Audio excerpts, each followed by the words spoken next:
नमस्कार दोस्तों, स्वागत है आपका द स्टडी आईएएस के न्यूज इन फोकस प्रोग्राम में। और आज का हमारा टॉपिक है भारत बना दुनिया का 5वां सबसे बड़ा एविएशन मार्केट। हमेशा की तरह सबसे पहले देखेंगे ये विषय चर्चा में क्यों है।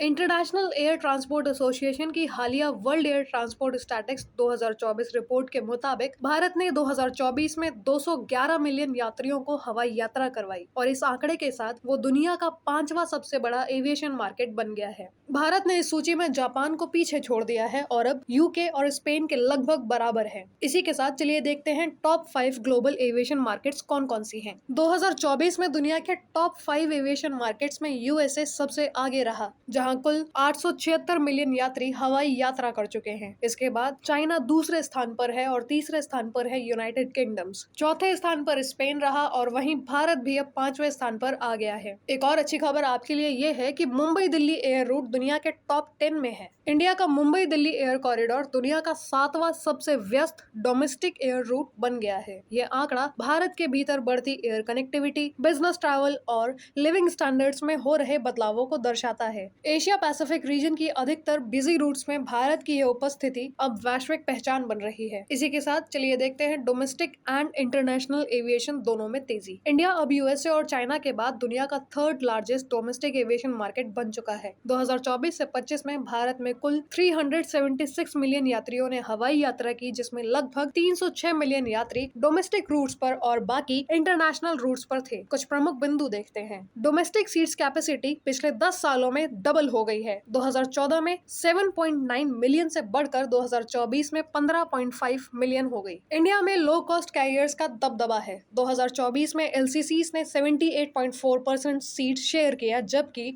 यूएसए में 36.7% और चीन में सिर्फ 13.2%। इंडिगो और एयर इंडिया का कंसोलिडेटेड मार्केट 90% से ऊपर है। एविएशन इंफ्रास्ट्रक्चर में तेजी से विस्तार। गवर्नमेंट का लक्ष्य है कि 2024 में मौजूद 157 एयरपोर्ट्स को 2047 तक 400 एयरपोर्ट्स में बदल दिया जाए। दिल्ली, मुंबई, बैंगलोर और हैदराबाद में मेजर एयरपोर्ट्स एक्सपेंशन प्रोजेक्ट्स फिलहाल जारी है। नोएडा इंटरनेशनल एयरपोर्ट और Navi Mumbai airport future demand को हैंडल करने के लिए डेवलपमेंट फेज में है। आर्थिक योगदान और चुनौतियां। According to IATA, aviation sector सीधे तौर पर भारत की जीडीपी में 5.6 बिलियन का योगदान देता है। ये सेक्टर लगभग 77 लाख नौकरियों को समर्थन देता है। इस ग्रोथ के साथ कई चुनौतियां भी सामने हैं। एयरबस और बोइंग दोनों कंपनियों की डिलीवरी में देरी की वजह से इंडिगो और अन्य कंपनियां लीजिंग का सहारा ले रही हैं। भारत में अभी भी एमआरओ यानी मेंटेनेंस, रिपेयर और ओवरहॉल क्षमता कम है, जिससे ऑपरेशन लागत बढ़ जाती है। एविएशन टर्बाइन फ्यूल पर टैक्स उच्च स्तर पर है। एयरलाइंस लंबे समय से टैक्स रिलीफ की मांग कर रही हैं। पाकिस्तान के एयर स्पेस प्रतिबंधित है और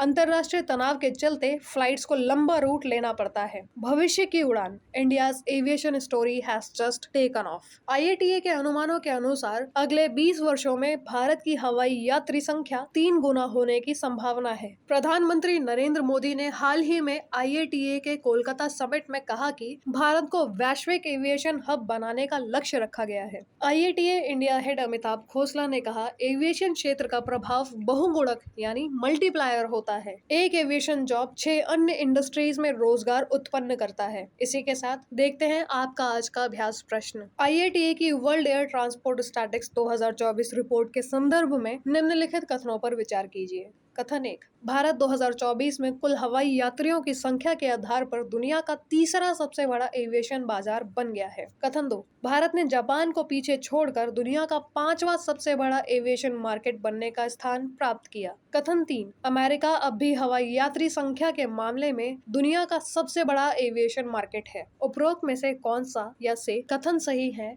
या है? ऑप्शन ए केवल 1 और 2, ऑप्शन बी केवल 2 और 3, ऑप्शन सी केवल 1 और 3, ऑप्शन डी 1, 2 और 3। अपना उत्तर हमें कमेंट करके अवश्य बताएं। धन्यवाद। जय हिंद, जय भारत। डियर स्टूडेंट्स, हमारे चैनल को लाइक, शेयर, सब्सक्राइब करें और अपनी तैयारी को और बेहतर बनाएं।